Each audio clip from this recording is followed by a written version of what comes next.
صلوا على محمد وآل محمد.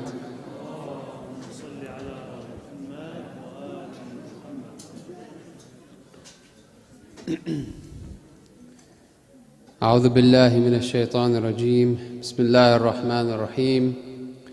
والحمد لله رب العالمين، والصلاة والسلام على أشرف الأنبياء والمرسلين، حبيب إله العالمين أبي القاسم المصطفى محمد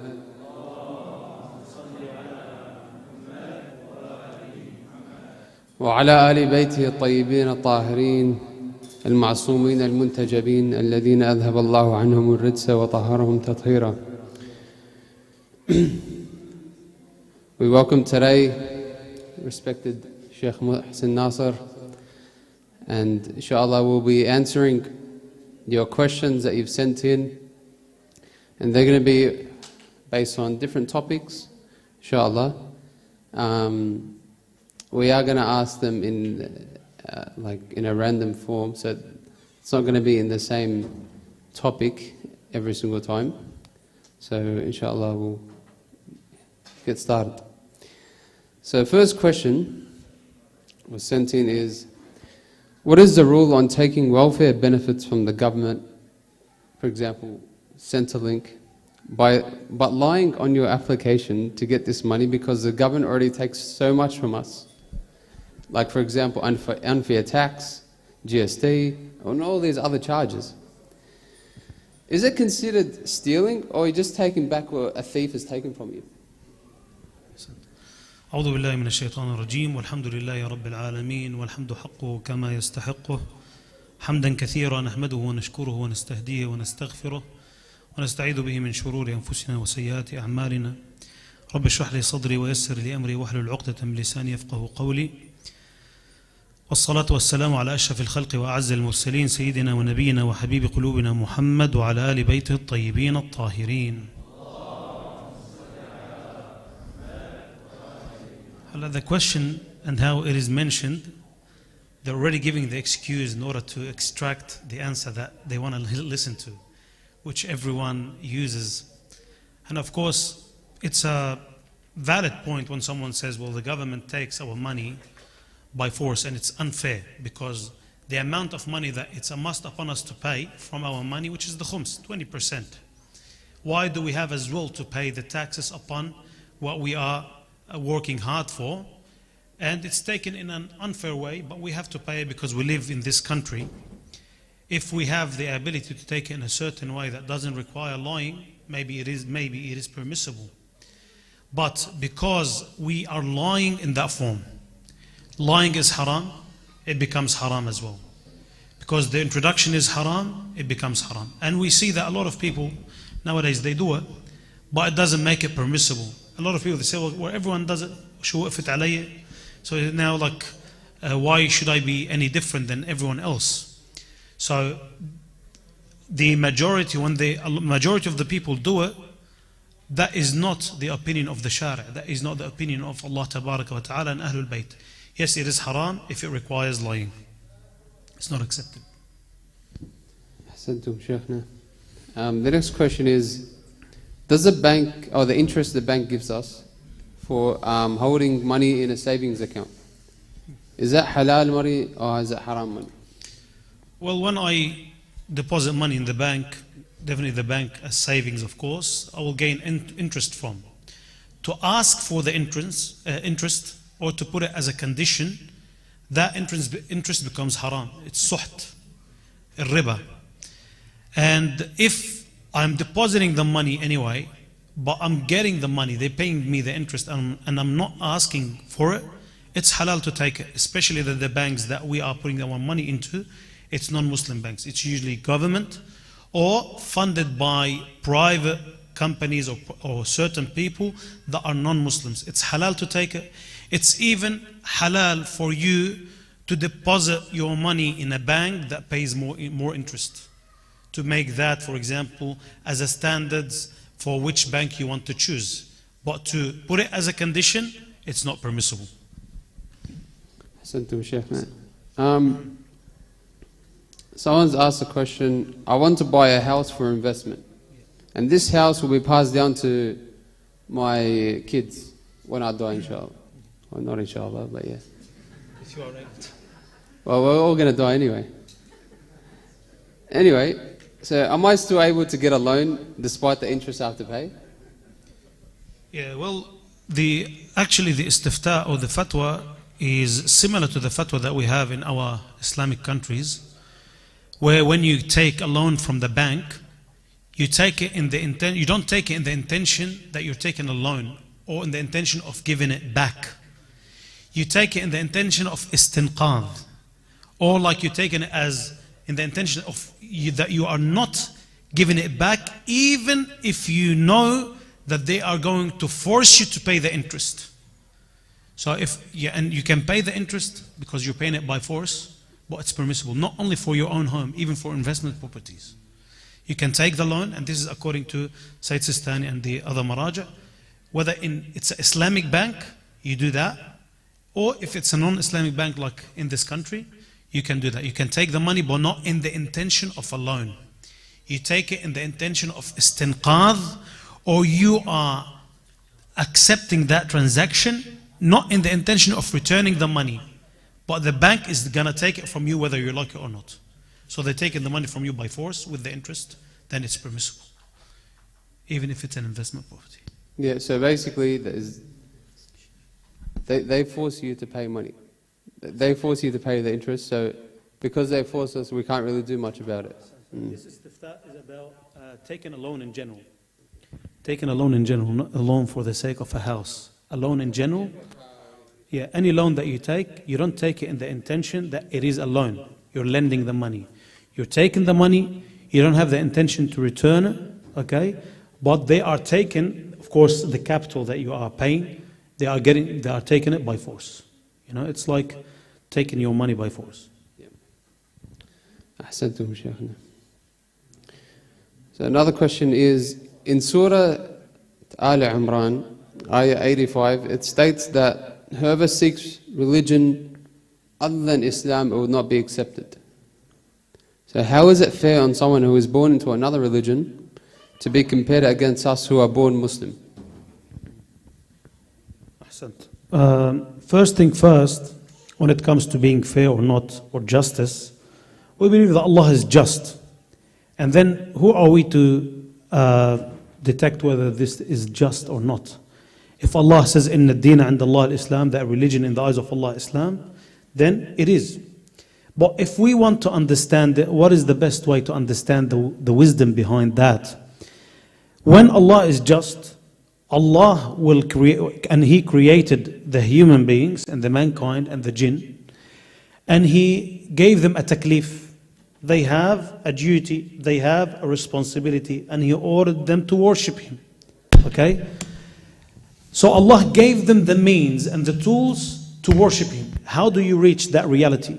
How do you reach the truth on how to worship Allah, on the fact that you are supposed to worship Allah?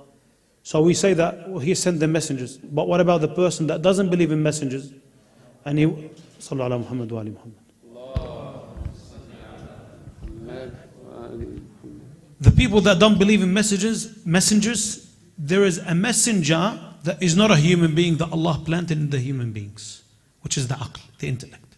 Some people, they use the example, what if a person was born in a desert, or was born in an island, or in a forest, like a Tarzan, for example. A person that is born in that island, and then he was raised and he never heard about any religion, about any divine book, about any prophet, about any messenger, would Allah punish him? Here, we can't say, straight away, he's innocent. He has the excuse. No. We have two kinds of people in this case. We have the qasir, we have the muqassir. Allah subhanahu wa ta'ala planted intellect in us and common sense. And there is an actual story that speaks about that example. A bunch of Muslimin, they were traveling in the desert, and they saw like a tent, Bedouins, and they saw one of the people in that tent. He was supplicating. He's not praying like the Muslims, but he was supplicating. They said to him, "Who are you talking to?" He said, "I'm worshipping the creator of this world." They said to him, "How did you reach that truth?"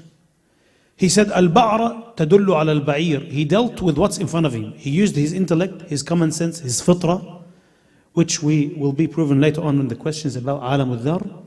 He used his fitrah and he judged what's around him. He said, Al-Ba'ra tadullu ala al-Ba'ir. Because he's a Bedouin and he deals with camels and stuff, he said, when I see camels' faces on the ground, I know that the camel just passed by. When I see footsteps on the sand, I will know that a human being just walked past. And if I look around me on this universe, when I see a heaven that is up high, that is held up high without falling, and I see no pillars, and I see springs like in the oasis flowing from underground, this should tell me that there is a great creator of all of this. So Allah subhanahu wa ta'ala created me with intellect, and if I'm born in this island, I'm born in the middle of the graces of Allah tabaraka wa ta'ala and the beauty of the creation of Allah by fitrah. When I look at the animals around me, how they are there, they are reproducing, and then I would ask myself, where did I come from? Who created me? If nothing happens without a reason, there is no smoke without a fire, there is no table, for example, that builds itself, then if I am a qasir, it means I tried to seek the truth and I reached the maximum of the truth, then I'm excused. I used what Allah subhanahu wa ta'ala gave me. I used my intellect. I used my common sense. But if I fell short, a lot of this happens in every stage. In the stage of ignorance and in the stage of being knowledgeable. Someone who knows but he doesn't act upon his knowledge, he has no excuse in front of Allah tabaraka wa ta'ala. So when Allah created this fitrah in me, these questions definitely will be asked. They will definitely cross my mind. And then if I do something about it, and I didn't find the truth, then I have an excuse. But if I didn't do anything about it and I became lazy and I sat, then I have no excuse in front of Allah tabaraka wa ta'ala. So, yes, they were born in a different communities other than Islam, but they grew up and they had intellect and they saw in the community that there are several religions. Each religion claims that I'm the religion that will take you to heaven. They saw the contradictions, then they are supposed to seek the truth. If they aren't lazy and they want to seek the truth, they go, they seek the evidence, and then they will find out. And one more thing. Yeah, go. We have a lot of people that are born in an Islamic community, but they don't act like it. Does that make them successful? Not really. No. Hassan. All right, next question is, how was life before Adam alayhi salam? And what can you describe about Alam al-Dhar? So I think the question here is specific about Alam al-Dhar and not the creations before Adam. Obviously Allah tabaraka wa ta'ala created the universe and while Adam and the human beings weren't on it. Because Allah, as we read in the tafsir in the Quran, that Allah created Adam and then Adam and Eve, they ate from the tree and Allah brought them down to the earth. But we don't have a lot of ahadith or fully authentic ahadith that speaks about the life before Adam. We have certain ahadith that before Adam there are 1,000 Adam, but we don't really understand the meaning of it. But what we should be concerned about is our test, is Adam and afterwards. But before Adam, when Adam was in heaven, and of course that is related to Alam al-Dhar, Sallu ala Muhammad wa ali Muhammad. And a lot of people, they ask about Alam al-Dhar, which is some kind of a mysterious thing for them. But I will mention one hadith to make it brief. Alam al-Dhar, according to the Quran, some people, they do tafsir of this verse. وَإِذَا أَخَذَ رَبُّكَ مِنْ بَنِي آدَمَ مِنْ ظُهُورِهِمْ ذُرِّيَّتَهُمْ وَأَشْهَدَهُمْ عَلَىٰ أَنفُسِكُمْ أَلَسْتُ بِرَبِّكُمْ قَالُوا بَلَى. Wa Allah tabaraka wa ta'ala, apparently according to the tafsir, extracted from the loins of Adam the human beings, which mean they were separated in some kind of form. Not as human beings, but in the state of dhar, as specks, where they were given the intellect, where they were given the common sense and the freedom to choose. And Allah says to them, Alastu bi rabbikum, aren't I your Lord? They said, Bala. And here, some of the ahadith, they indicate that from that question in Alam al-Dhar, where Allah tabaraka wa ta'ala, He introduced Himself to them. He introduced Himself to us in Alam al-Dhar. That's how people, they are guided to Allah by fitrah. Because by fitrah now, the fitrah always takes you to Allah tabaraka wa ta'ala. As one of the questions, one of the answers that they answer the atheists. The Imam, he answers the atheist in the hadith, where he says to him, like, if you are in the middle of the sea, he was a tradesman where he used to travel by sea. He said, has it happened to you before where you were stuck in the middle of the sea and you couldn't move and the ship wrecked with you? He said, yes. He said, had it happened to you that when you are in that state, you still had that hope that someone will help you? He said, yes, definitely. He said, that hope is the existence of Allah Tabaraka wa Ta'ala. You believe that there is a creator of this Lord. That hope that you have in your heart. So, the fitrah that we have, this is because how Allah introduced Himself to us through in alam al-dhar. And this is some ulama, they go against this opinion, but can I mention the hadith? Definitely. It's by Zurara, where he asked the Imam about this verse that I just mentioned. He said, أخرج من ظهر آدم ذريته. He extracted from the loins of Adam his offspring.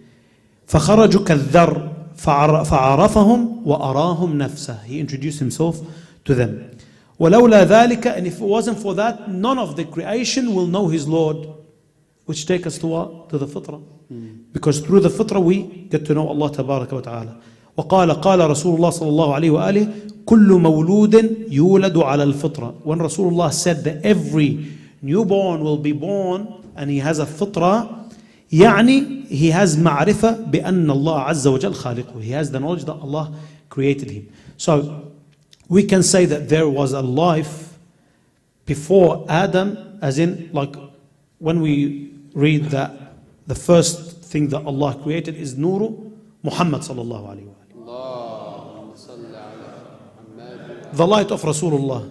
For how many years they were object of light who were surrounding the thrones, we don't know how long. And then when Adam came down, were there like inhabitants on earth before that? Dinosaurs or human beings? And we have a hadith that speaks about before the human beings and on this earth, Allah created the jinn. Allah created the jinn and they were on earth. But the jinn disobeyed and they started to spill blood. Then Allah created a different kind of beings that are not human beings and not jinn, and they are called An-Nasnas. And they were divided into two groups, Jabilqa and Jabirsa, who lived on earth, and up till today they still live on earth, but there is a wall that we do not see that separates us and them. They do not have a son, where the Quran speaks about it, where about was it Al-Khidr? Or when he was in his travels and he saw people who are worshipping Allah Tabaraka wa Ta'ala. Dhul Qarnayn, ahsant. Dhul Qarnayn, where he saw the people worshipping Allah, and these are An-Nasnas, who worships Allah Tabaraka wa Ta'ala and doesn't disobey Him. But does that really something that is essential for us to believe in? But we ask these questions out of curiosity, which is good. But knowing it or not knowing it is not going to add to our faith. On the topic of Allahumma salli ala Muhammad, on the topic of Alam al-Dhar, so the world of atoms, I've heard opinions that in that world we were offered the wilaya of the Prophet. And for example, the wilaya of Amir al-Mu'mineen alayhi salam. Is that true, or is it just the wilaya of Allah subhanahu wa ta'ala that was? No. Of course, when Allah Tabaraka wa Ta'ala introduced Himself, we have a hadith that He called upon the khalaiq, He called upon His creation, and He saw that the 14 ma'soomeen, they were the first people to respond to Him, and then He chose them. So people asked, did Allah choose the ma'soomeen before He created the creation, or did He choose them in alam al-dhar? So here they find like some kind of contradiction. But we say that there is no contradiction. The reason why Allah called upon them, that was to introduce them as well to the beings, to the rest of the human beings, and to show them that they gained that status because they accepted the knowledge and they accepted the responsibility and they responded to Allah Tabaraka wa Ta'ala. That's why we say, for example, أَدِّبُوا أَوْلَادَكُمْ عَلَى حُبِّ عَلِيٍّ. Raise your children upon the love of Ali ibn Abi Talib, and whoever refuses, فَانْظُرُوا فِي شَأْنِ أُمِّهِ. Then you have to doubt his source, if he was a fruit of a halal relationship or not. أو يا علي لا يحبك إلا مؤمن ولا يبغضك إلا ابن زنا أو ابن حيضة. Should I translate that? We'll move on. Okay. Next question. What did Allah mean when He said He taught Prophet Adam the names? We have several opinions in this matter. We say that Allah taught Adam the names. They say the names of the mountains and the rivers and everything. But that knowledge is not of value for Allah to deprive the angels from. But we have another opinion in the tafsir where Allah taught Adam the names that he used to create the beings. And the Mufassirin, they mention, for example, as we recite in Dua as-Simat, where we say, Allahumma إني أسألك باسمك العظيم الأعظم الأعز الأجل الأكرم الذي دعيت به على مغالق أبواب السماء للفتح بالرحمة فتحت. Oh Allah, I ask you by the name that if we supplicate to you by this name to open the doors of heaven, you will open it. And which means, what are the names that Allah used to create the beings? The hadith that I mentioned just now, where Rasulullah says to Jabir, he says, أول ما خلق الله يا جابر نور نبيك. That the first light that Allah created is the light of your prophet, and from his light everything else was issued. So every being that we have nowadays in this universe is issued from Ahlul Bayt, and it's their names that Allah used to create the beings. So the asma that Allah taught for Adam are the names of Muhammad wa Ali Muhammad.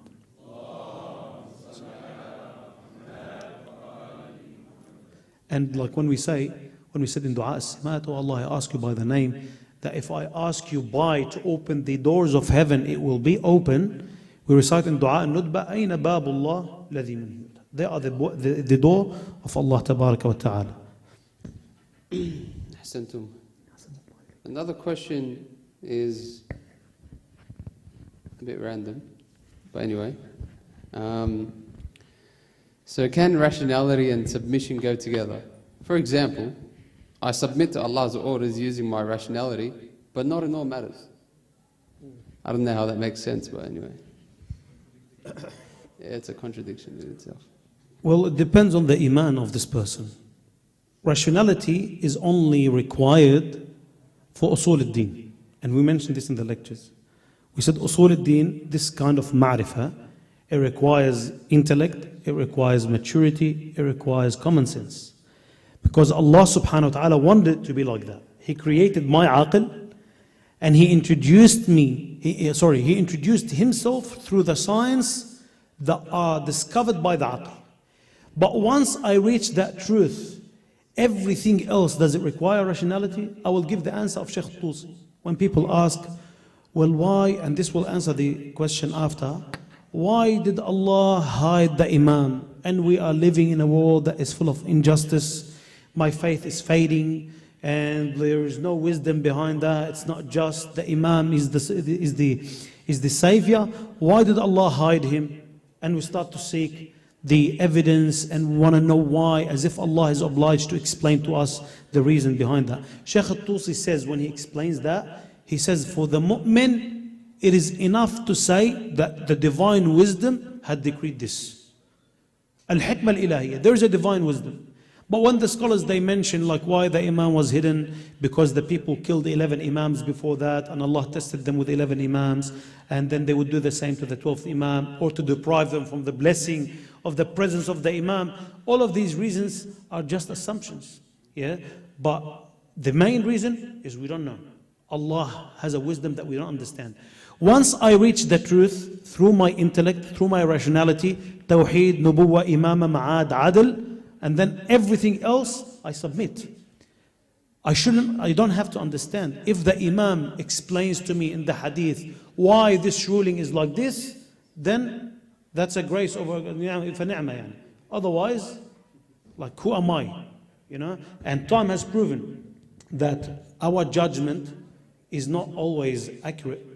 90% is not accurate. Imam al-Kadhim alayhi salam says, if you are indecisive between two things, and you don't know which option to take, see the one that goes against your nafs and your desire, and take it. Yeah. You know, because our judgment is always clouded by our nafs. And being a Muslim means to submit. Ahsan. Like the name of Islam is submission. Ahsan. So it is a religion of submission at the end of the day. So rationality has access, but only to a very limited area Ahsan. when it comes to getting to know Allah and the usul al-din. Other than that, the jurisprudential rulings, everything that happened after that, I just submit. I don't have, the rationality has nothing to do with it. Would you say that everything is rational, but we just don't understand it? Or we're not given enough information?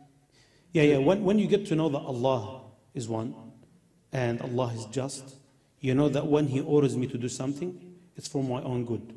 Like when we say Allah in the Quran, إِنَّ الصَّلَاةَ تَنْهَى عَنِ الْفَحْشَاءِ وَالْمُنكَرِ. That praise prevents you from, indecency. It stops you from all of the fahsha and the munkar. The indecency, which will make you a person who's not accepted in the community, you know, with bad morals. So it's for your own good. Once I trust that, then definitely there is a rational reason that we do not understand.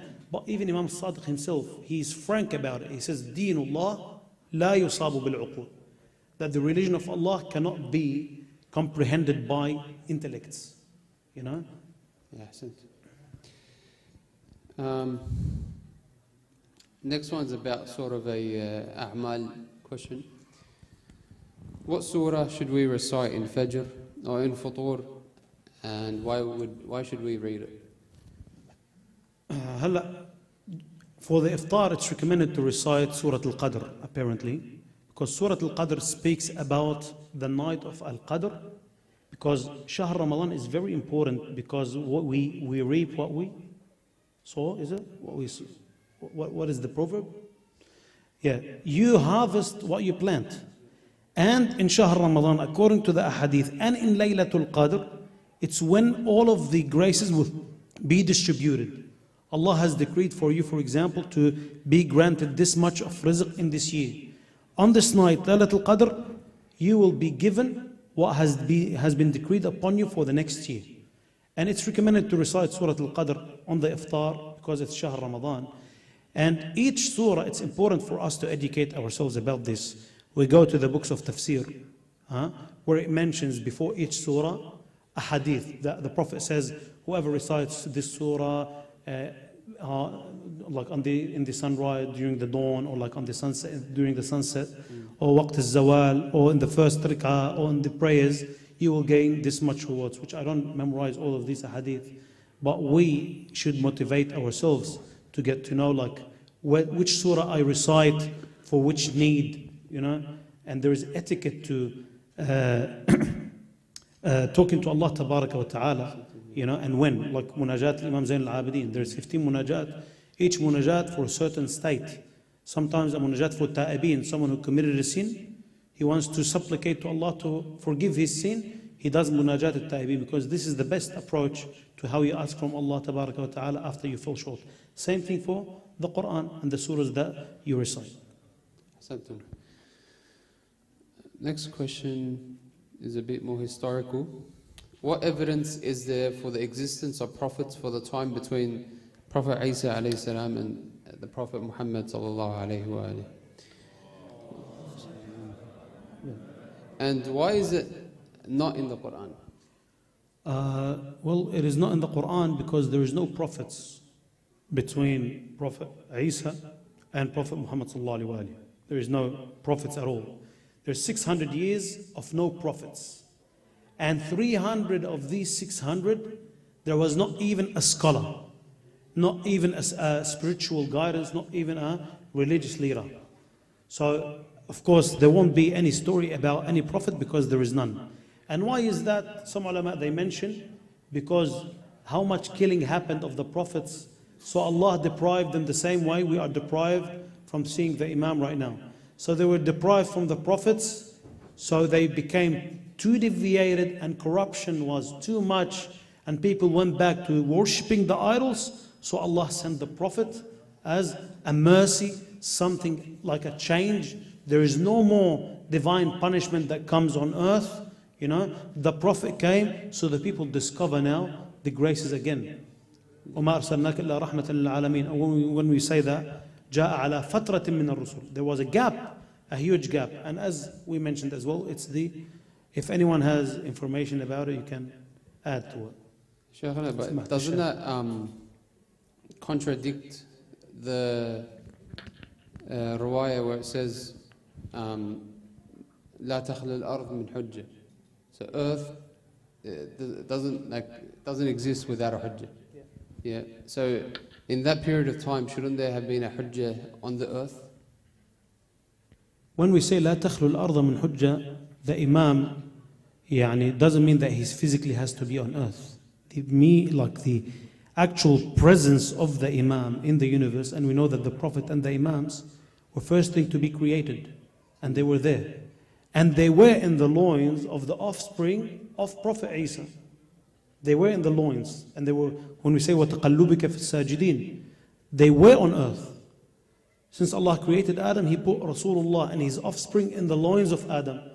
And they moved from loins to loins to loins to loins until they reached the loin of Rasulullah's grandfather, and then they were separated between Abd al-Muttalib and Hashim.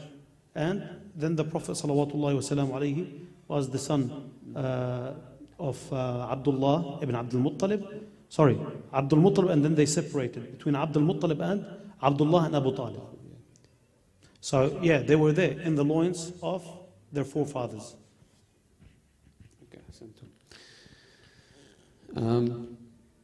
This question is from one of the sisters. There's a riwayah that states doing 40 Friday ghusls in a row prevents you from adhab al-qabr. For females getting their period will break this count up. Does doing Friday ghusl while on your period still count? Will you still receive the same rewards? Okay. I tried to find the hadith that says that if you do a ghusl al-Jum'ah 40 days in a row, that will help you through adhab al-qabr. I didn't find it in Wasa'il al-Shia or man la yahduru al-faqih. Only thing that I could find is that if you die on a Friday, adhab al-qabr would be easier, but when it comes to performing ghusl al-Jum'ah for the women that are in that time of the month, it's permissible according to Sayyid al-Khamenei, according to Sayyid al-Khu'i. For Sayyid al-Sistani, he said it's not recommended. It's not, there is no rewards for it. So for him, استحباب غسل الجمعة للحائض لم يثبت. But for Sayyid al-Khu'i, for other maraji', yes, it's still recommended, and if the lady performs ghusl al-Jum'ah, it will be counted as if she performed ghusl al-Jum'ah. But for Sayyid al-Sistani, no. Another question is, are there any similarities between those who waited for the Holy Prophet ﷺ just before that period, after Prophet Isa ﷺ, and those awaiting the Imam today? So what are the similarities between the two groups? Okay, similarities is that... Or what can we learn from those that waited at that time? Yeah. Well, similarities is that because all the prophets told their followers that there would be a prophet that comes at the end of the time, ismuhu Ahmad. And they were waiting for that news. They were waiting for that religion. That would be Khatimatul Adyan, the conclusion of every religion there is. Like for example, Abd al-Muttalib and Abu Talib, these are the closest people to the Prophet salawatullahi wasalam alayhi. We realize that Abu Talib, when there was drought, he asked Allah by the face of the Prophet, and he believed in the Prophet since he was born, and he knew. So the difference is, what we learn from the difference between those who waited for Rasulullah and those who are waiting for Sahib al-Asr wal-Zaman, is that those who waited for Rasulullah, because the Prophet is coming to establish a new religion, those who waited for the Prophet, their responsibility was to prepare themselves and the grounds, like Abu Talib. Abu Talib was physically the protector of the Prophet. He was the one that was in front of the Prophet and allowing the Prophet to preach. So he prepared the grounds and he prepared himself. But for us, waiting the Imam, we see that the grounds are already prepared. The religion is already established by the Prophet salawatullahi wasalamu alayhi, and the Imam comes to continue. Then our role is not to prepare the grounds itself, is to prepare ourselves. Because preparing the grounds, like how am I going to do, how am I going to improve if the thing that will hasten the appearance of Sahib al-Asr wal-Zaman is أن تملأ الأرض قسطا وعدلا بعدما ملئت ظلما وجورا. After the earth is filled with injustice. So if it's decreed that the earth will be filled with injustice, so the Imam can reappear. And not only that, we have a hadith that mentions that when the people really feel the need for the Imam, like people nowadays, they say, look at the Palestinians and what's happening with them. While the Imam is not reappearing, isn't it time? This is making my faith less, But the Imam salawatullahi wasalamu alayhi, even during these times, we don't see people are seeking him properly. We have, for example, when we speak about Shaheed Ardahal, in Ardahal, the followers of the Imam there, they used to every morning ride their horses and hold their swords, and go out of their houses every morning, and wait for the Imam. Are we really waiting for the Imam in that way? As in, we are really prepared and really want the Imam. So, like, if we get the choice now, we get the options, either to get everything that you dreamt for in this dunya, or the Imam reappears now. What do we choose? Maybe like the mu'mineen, the minority that are attending the centers, they would say, well, yeah, I want the Imam to reappear. But the majority that are out there, of the Shia, where are they? You know what I mean? The minority always are the ones who are seeking the Imam. But when all the people, they seek the Savior, that's when the Imam salawatullahi wasalam alayhi will reappear. So the Imam doesn't need my physical preparation for me to go to gym and raise more, and bench more, or for me to carry my weapon on my thigh and wait for the Imam, because all the weapons in the world and all the strength in the world is not going to be equivalent to the stick of Moses. There's going to be with the Imam salawatullahi wasalam.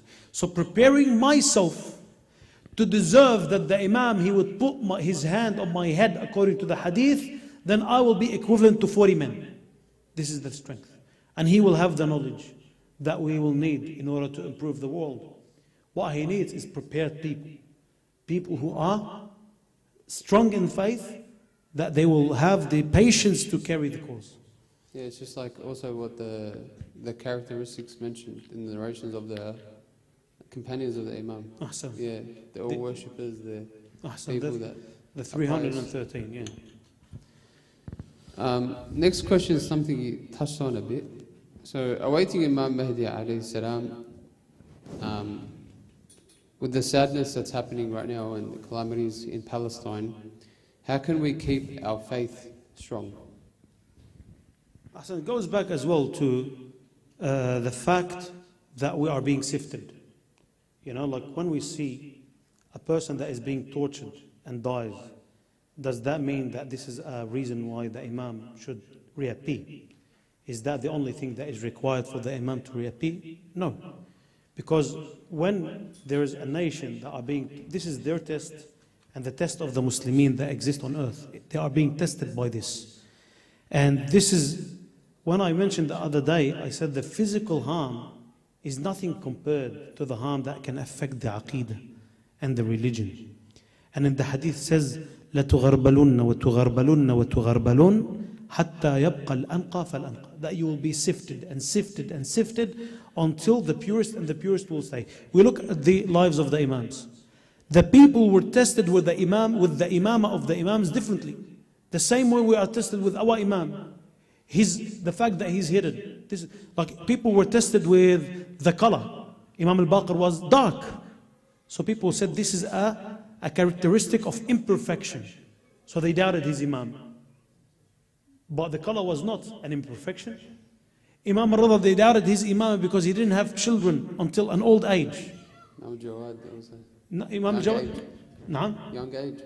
Yeah, Ahsan. Imam al-Jawad. So Imam Rida, because he's old age and he didn't have children, then Allah gave Imam al-Jawad at old age, And then the people were tested with the Imam of Imam al-Jawad being at the age of 8. They even sent him a scholar to teach him. And that scholar after 3 days came out, he said like, he's teaching me. So they were tested by this. And we are tested with the ghaibah of the Imam. So this kind of question is that we start to question ourselves like, am I supposed to still believe in an Imam who's watching the kids are being slaughtered and he's not reappearing? So this is your test. You know, yes, it is true. This nation, they are oppressed. The Muslimin have a role. And we saw nowadays how a lot of Muslimin, they failed. You know, a lot of Muslimin gave access to the Zionists to go through their airports. So they were being sifted. And for our sake, their truth are being shown more and more. For the people who are hesitant about Wilayat Ali ibn Abi Talib and who's on the right path. And this is as well a way to show the truth, and at the same time for the people to be sifted.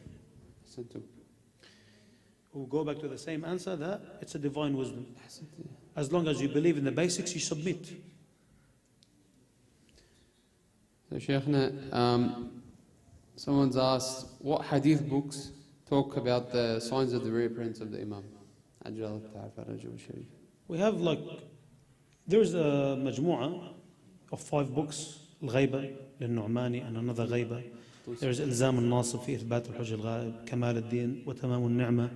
These books, if they are translated in English, the book of Al-Ghayba, write it down on Google, Al-Ghayba للنعماني and Al-Ghayba للطوسي, and you have إلزام الناصب في إثبات الحجة الغائب, and then you have كمال الدين, you have يوم الخلاص, several books that you can read that speaks about the Imam salawatullahi wa sallam alayhi.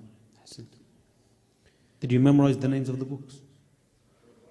Go back to the recording. So the 2 ghaybat. Next question is, if a woman who is married works and is capable of supporting herself, is her husband still required to provide her with an income, the nafaqah? When it comes to the jurisprudential ruling side of this matter, yes, the husband at all times, he's supposed to be the provider. The woman can keep her money, and the husband has to pay the rent, has to pay for the food, has to pay for everything. But if the woman helps her husband, then her status in the eyes of Allah is very high. Jihadul mar'a husnul taba'. But, and I would add one more thing, the victim in this kind of thing, when we see both parents are working, is the children, which is very common in our community. And look, I know that it's a sensitive topic to talk about, but we see that the children are being raised in the childcare, mixing with different cultures, missing out on on learning from his parents the etiquettes of Islam, just because the father wants to work and the mother wants to work. I'm not saying that it is bad, but it is important to find a solution to raise your kids your way, not to allow anyone else to raise them on your behalf. So in the future, you do not complain, you say, oh, my daughter is not wearing her hijab, I'm struggling with her. Or my son is not praying, or he's not, for example, doing the things the Islamic way. You need to be the supervisors of your children. If you give, because the kids, they learn by example. No matter how many times you tell them, and there is this story about a man came to a sheikh and he said to him, my wife doesn't pray. You can apply that on anything. He said, my wife doesn't pray. He said to him, did you tell her about the rewards of the person who prays? He said, yes, I told her. He said, did you tell her that as-salat amud ad-din is the pillar of religion? If the salat is accepted, then everything is accepted? He said, yes, but she still doesn't pray. He said, did you tell her about the punishment of a person who leaves the prayer?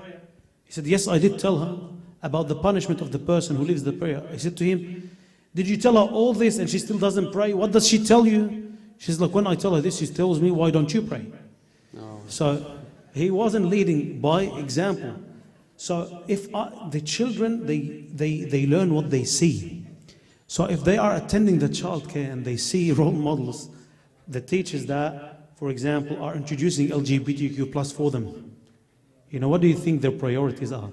So now, the kids, they need a lot of things from me. I need to be the provider. You know, like we were discussing it the other day with Hajj Muhammad and some of the boys about raising the children. The parents are supposed to provide their children with 4 needs: the emotional need, the need of education, the need of appreciation, and the spiritual need. These, the parents, they have to provide them, because it's linked together. Later on in the future, if you want to punish your kid for disregarding your orders or going against the Allah's teaching, the Imams say, do not hit them. Hitting is not good. Do not hit them, but abandon them, and do not abandon them for long. Abandoning the children can be effective only if I am the one who provided them with the other needs. If I do not provide them with the emotional need, they will seek it outside. They will seek it with their friends, with a boyfriend, with a girlfriend, with homosexuality, because if they need the love from the father or the mother. If they don't have the father figure, even for the boys, they will need to look for that emotion that they needed from their father, the male figure in the house. And this is one of the reasons behind homosexuality. So if I don't appreciate them and the school appreciates them, then of course they would prefer going to school or prefer sitting with their friends. So this is, the woman, she keeps her money, the husband provides at all times, and it's a must upon him. But if the husband has the ability to provide, or one of them has the ability to provide, one of them has to look after the kids, either the man or the woman. Yep. أحسنتم شيخنا. أحسن الله عليك. Next questions. Yeah. Anyway.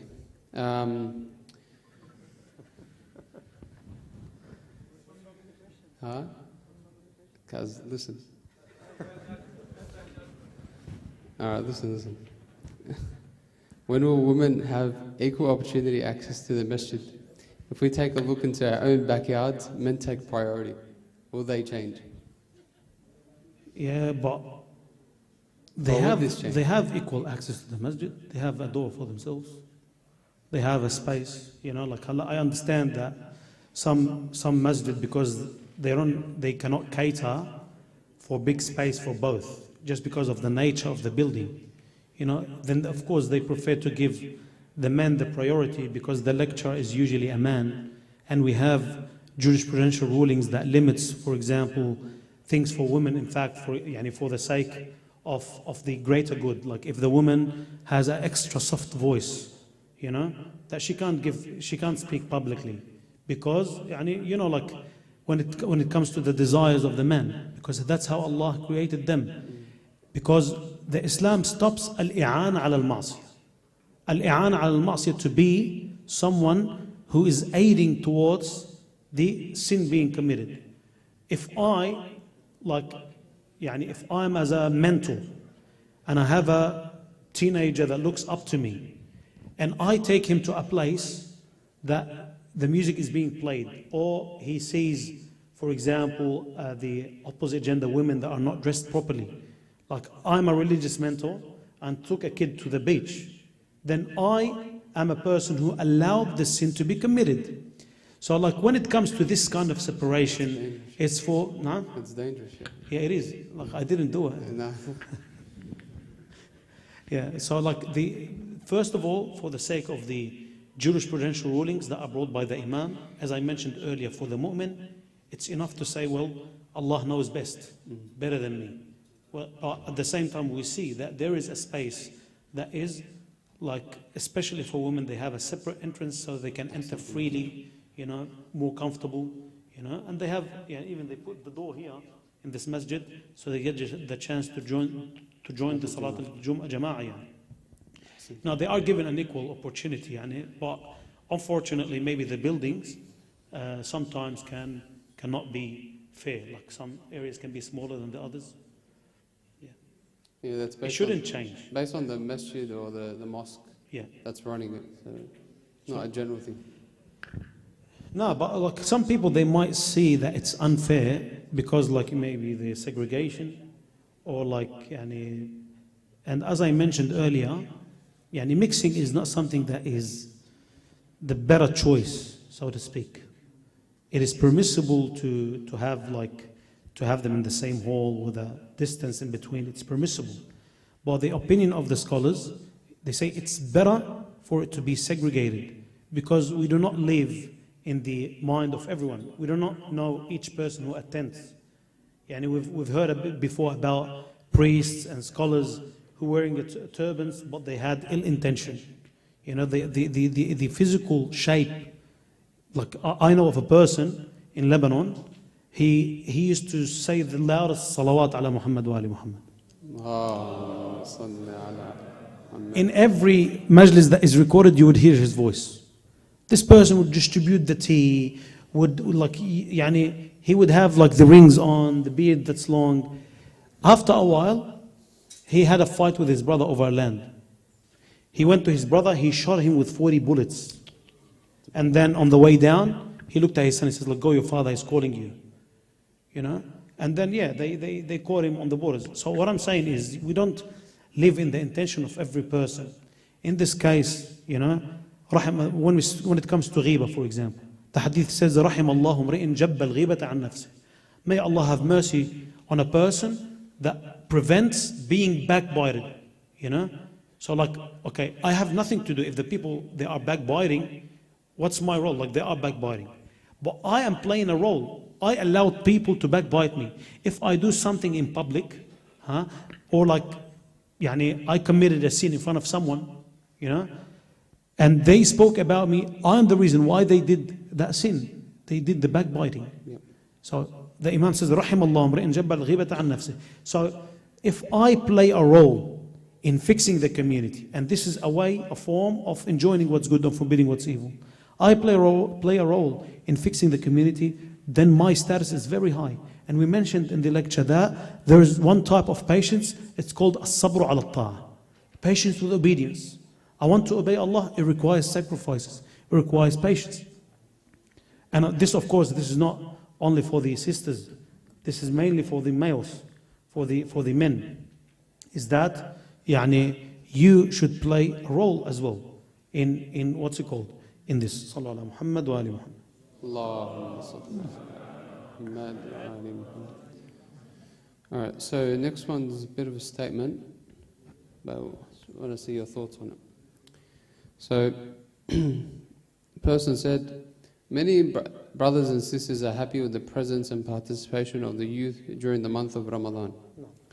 However, at the same time, we are afraid of the continuous openness among the youth and their mixing, as well as the women's participation in the masjid area, despite having a dedicated section for them. What's your thoughts on this? It's a bit of a... No, well, look, I read the opinion of the Maraja and of Sayyid Sistani, where the question was like this, and I don't want this to be taken as an excuse. I want you to concentrate on what I mentioned earlier, on what's better.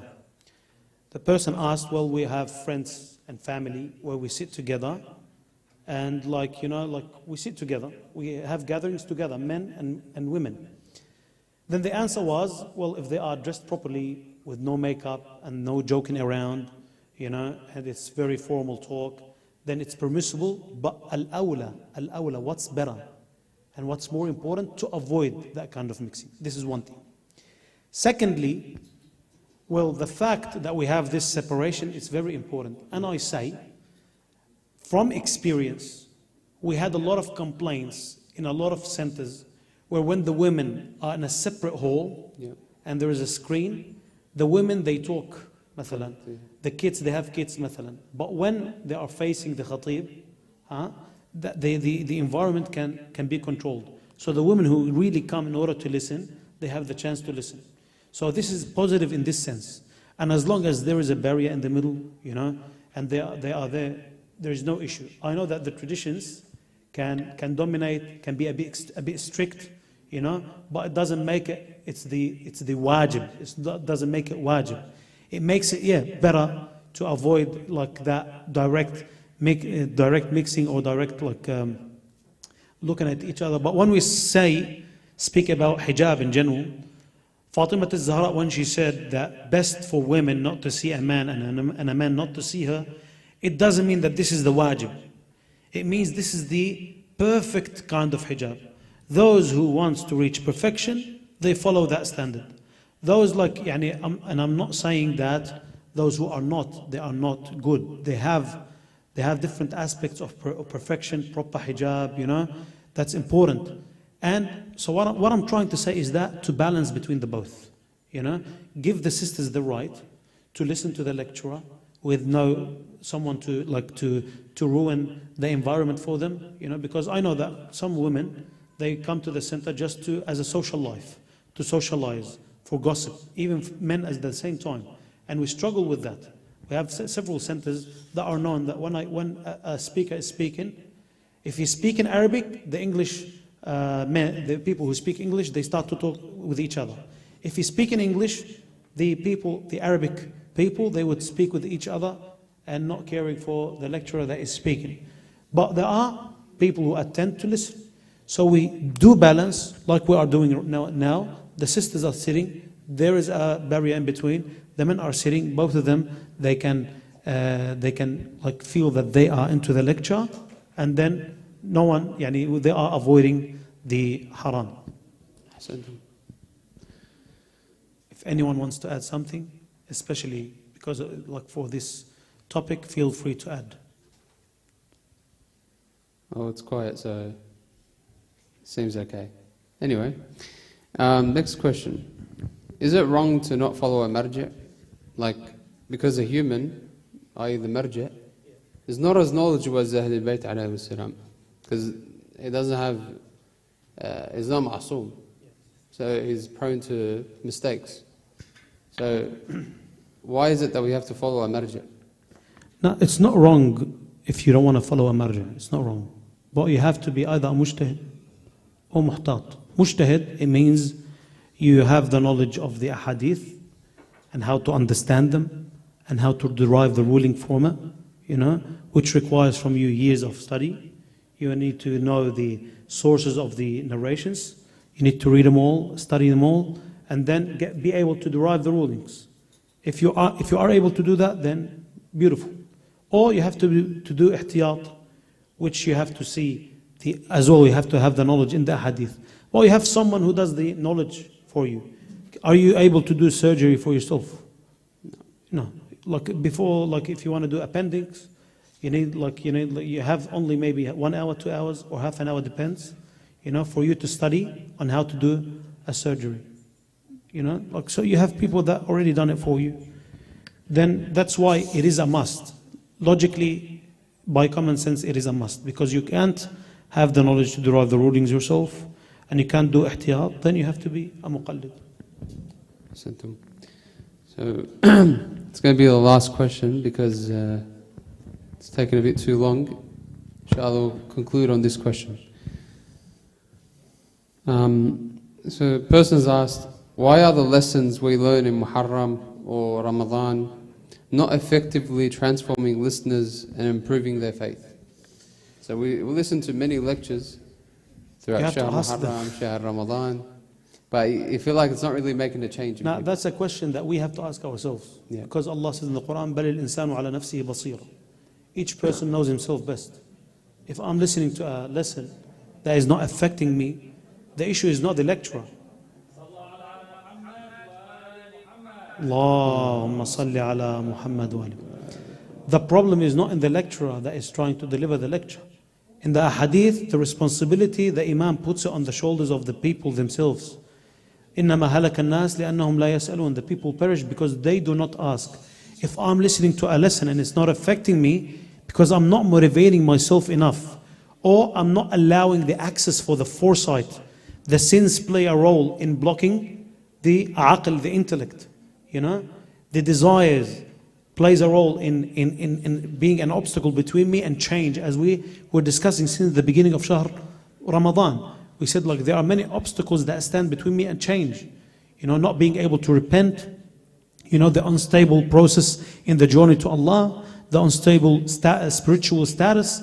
All of these, we tried to discuss it, we gave it solutions.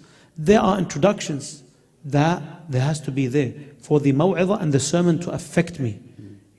So I have to put the base, I have to prepare myself, and then the lecture will affect me. If I come to the lecture and I don't have the will to change, then the lecture is going to be pointless. You know, if the lecturer is speaking about lowering the gaze or speaking about hijab, if this man that's attending, he doesn't have the will or the intention to stop going to the beach, you know, for example, why are you coming to the lecture?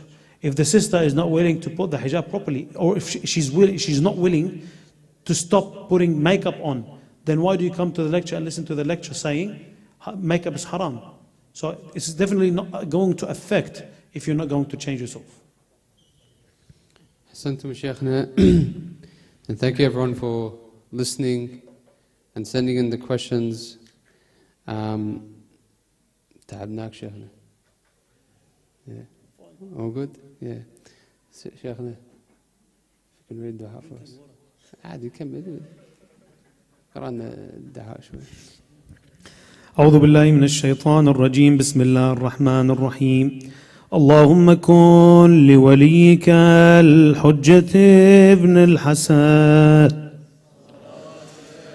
عليه وعلى آبائه في هذه الساعة وفي كل ساعة وليا وقائدا وناصرا ودليلا وعينا حتى تسكنه أرضك طوعا وتمتعه فيها طويلا برحمتك يا أرحم الراحمين. أعوذ بجلال وجهك الكريم أن ينقضي عني شهر رمضان أو يطلع الفجر من ليلتي هذه ولك قبلي تبعة أو ذنب تعذبني عليه، ولتعجيل الفرج واستجابة الدعاء وقبول الأعمال وقضاء الحوائج حوائج الحاضرين والحاضرات، ولغفران الذنوب ولأرواح أموات المؤمنين والمؤمنات من مات على الإيمان. نهدي الجميع ثواب ما قرأنا وثواب المباركة الفاتحة مع الصلوات.